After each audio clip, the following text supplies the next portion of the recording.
बहुत समय पहले की बात है। एक साहूकार के 7 बेटे और उनकी एक बहन करवा थी। सभी सातों भाई अपनी बहन से बहुत प्यार करते थे, यहाँ तक कि वे पहले उसे खाना खिलाते और बाद में स्वयं खाते थे। एक बार उनकी बहन ससुराल से मायके आई हुई थी। शाम को भाई जब अपना व्यापार व्यवसाय बंद कर घर आए तो देखा उनकी बहन बहुत व्याकुल थी।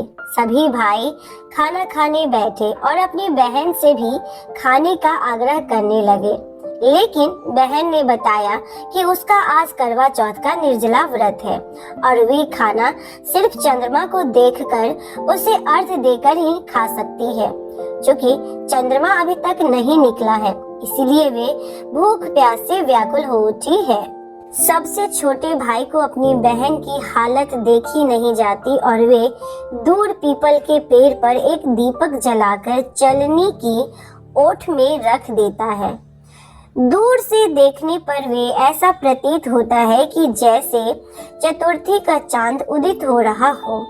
इसके बाद भाई अपनी बहन को बताता है कि चांद निकल आया है, तुम उसे अर्घ देने के बाद भोजन कर सकती हो।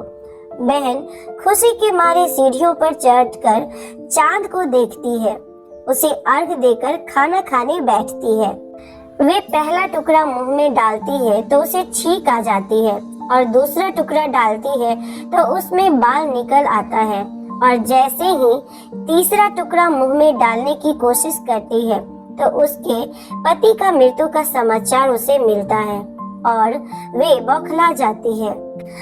उसकी भाभी उसे सच्चाई से अवगत कराती है कि उसके साथ ऐसा क्यों हुआ। करवा चौथ का व्रत गलत तरीके से तोड़ने के कारण देवता उससे नाराज हो गए हैं और उन्होंने ऐसा किया है। सच्चाई जानने के बाद करवा निश्चय करती है कि वे अपने पति का अंतिम संस्कार नहीं होने देगी और अपने अस्तित्व से उन्हें पुनर्जीवन दिलाकर रहेगी। वे पूरे 1 साल तक अपने पति के शव के पास बैठी रहती है, उसकी देखभाल करती है। उसके ऊपर उगने वाली सुई नुमा घास को वे एकत्रित करती जाती है। 1 साल बाद फिर करवा चौथ का दिन आता है। उसकी सभी भाभियां करवा चौथ का व्रत रखती है। जब भाभियां उससे आशीर्वाद लेने आती है तो वे प्रत्येक भाभी से यम सुई ले लो, पीर सुई दे दो, मुझे भी अपने जैसा सुहागन बना दो, ऐसा आग्रह करती है। लेकिन हर बार भाभी उसे अगली भाभी से आग्रह करने का कह चली जाती है।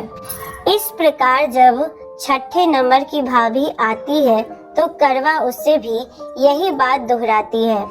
ये भाभी उसे बताती है कि चूंकि सबसे छोटे भाई की वजह से उसका व्रत टूटा था, अतः उसकी पत्नी में ही शक्ति है कि वे तुम्हारे पति को दोबारा जीवित कर सकती है।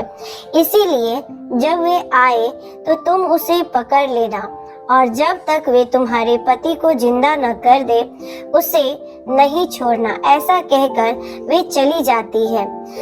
सबसे अंत में छोटी भाभी आती है। करवा उनसे भी सुहागिन बनने का आग्रह करती है, लेकिन वे टाल मटोल करने लगती है। इसे देखकर करवा उन्हें जोर से पकड़ लेती है और अपने सुहाग को जिंदा करने के लिए कहती है। भाभी उससे छुड़ाने के लिए नोचती है, खसोटती है, लेकिन करवा नहीं छोड़ती है।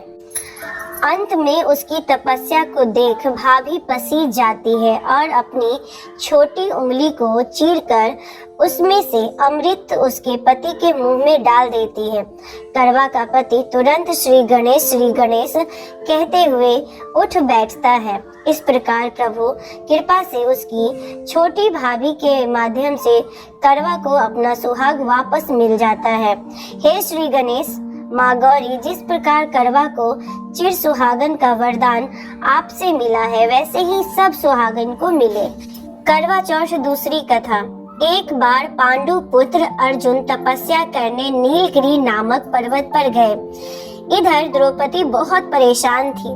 उनकी कोई खबर न मिलने पर उन्होंने कृष्ण भगवान का ध्यान किया और अपनी चिंता व्यक्त की। कृष्ण भगवान ने कहा, बहना, इसी तरह का प्रश्न एक बार माता पार्वती ने शंकर जी से किया था। तब शंकर जी ने माता पार्वती को करवा चौथ का व्रत बतलाया। इस व्रत को करने से स्त्रियां अपने सुहाग की रक्षा हर आने वाले संकट से वैसे ही कर सकती है जैसे एक ब्राह्मण ने की थी। प्राचीन काल में एक ब्राह्मण था, उसके 7 लड़के एवं एक गुणवती लड़की थी। एक बार लड़की मायके में आई, तब करवा चौथ का व्रत पढ़ा। उसने व्रत को विधि पूर्वक किया, पूरे दिन निर्जला रही, कुछ खाया पिया नहीं। पर उसके 7 भाई परेशान थे कि बहन को प्यास लगी होगी, भूख लगी होगी, पर बहन चंद्रोदय के बाद ही जल ग्रहण करेगी। भाइयों से रहा नहीं गया, उन्होंने शाम होते ही बहन को बनावटी चंद्रोदय दिखा दिया। एक भाई पीपल की पेड़ पर छलनी लेकर चढ़ गया और दूसरा दीप जलाकर छलनी से रोशनी उत्पन्न कर दी। तभी दूसरे भाई ने नीचे से बहन को आवाज दी, देखो बहन, चंद्रमा निकल आया है, पूजन कर भोजन ग्रहण करो। बहन ने भोजन ग्रहण किया। भोजन ग्रहण करते ही उसके पति की मृत्यु हो गई। अब वे दुखी हो विलाप करने लगी। तभी वहां से रानी इंद्राणी निकल रही थी। उनसे उसका दुख देखा न गया। ब्राह्मण कन्या ने उनके पैर पकड़ लिए और अपने दुख का कारण पूछा। तब इंद्राणी ने बताया, तूने बिना चंद्र दर्शन किए करवा चौथ का व्रत तोड़ दिया, इसीलिए ये कष्ट मिला। अब तू वर्ष भर की चौथ का व्रत नियम पूर्वक करना तो तेरा पति जीवित हो जाएगा। उसने इंद्राणी के कहे अनुसार चौथ का व्रत किया तो पुनः सौभाग्यवती हो गई। इसीलिए प्रत्येक स्त्री को अपने पति की दीर्घ आयु के लिए ये व्रत करना चाहिए। द्रौपदी ने ये व्रत किया। अर्जुन सकुशल मनोवांछित फल प्राप्त कर वापस लौट आए। तभी से अपने अखंड सुहाग के लिए हिंदू महिलाएं करवा चौथ व्रत करती हैं। करवा चौथ की तीसरी कहानी। पुराणों के अनुसार करवा नाम की एक पतिव्रता धोबिन अपने पति के साथ तुंगभद्र नदी के किनारे स्थित गांव में रहती थी। उसका पति बूढ़ा और निर्बल था। एक दिन जब वे नदी के किनारे कपड़े धो रहा था, तभी अचानक एक मगरमच्छ वहां आया और धोबी के पैर अपने दांतों में दबाकर यमलोक की ओर ले जाने लगा। वृद्ध पति ये देखकर घबराया और जब वे उससे कुछ कहते नहीं बना तो वे करवा करवा कहकर अपनी पत्नी को पुकारने लगा। पति की पुकार सुनकर धोबिन करवा वहां पहुंची तो मगरमच्छ उसके पति को यमलोक पहुंचाने ही वाला था। तब करवा ने मगर को कच्चे धागे से बांध दिया और मगरमच्छ को लेकर यमराज के द्वार पहुंची। उसने यमराज से अपने पति की रक्षा करने की गुहार लगाई और साथ ही ये भी कहा कि मगरमच्छ को उसके इस कार्य के लिए कठिन से कठिन दंड देने का आग्रह किया और बोली, हे भगवान, मगरमच्छ ने मेरे पति के पैर पकड़ लिए हैं।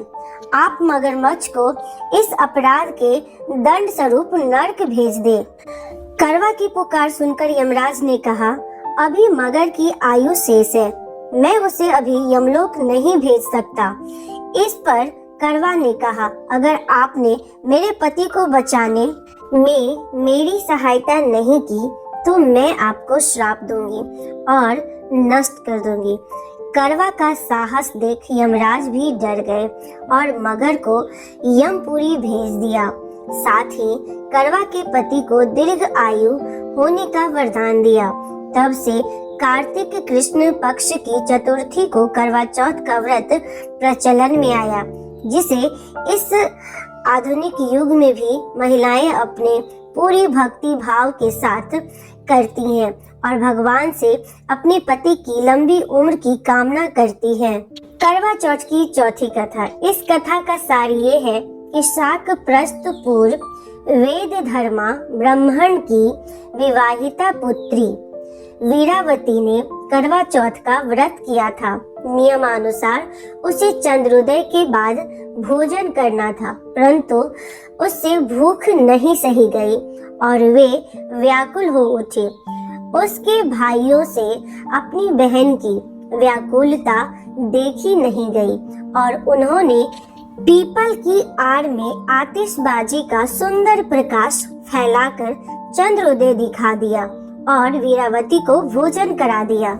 परिणाम ये हुआ कि उसका पति तत्काल अदृश्य हो गया। अधीर वीरावती ने 12 महीने तक प्रत्येक चतुर्थी को व्रत रखा और करवा चौथ के दिन उसकी तपस्या से उसका पति पुनः प्राप्त हो गया। कैसा लगा आप सभी को हमारा ये करवा चौथ व्रत कथा वीडियो? प्लीज कमेंट्स करके जरूर बताइएगा।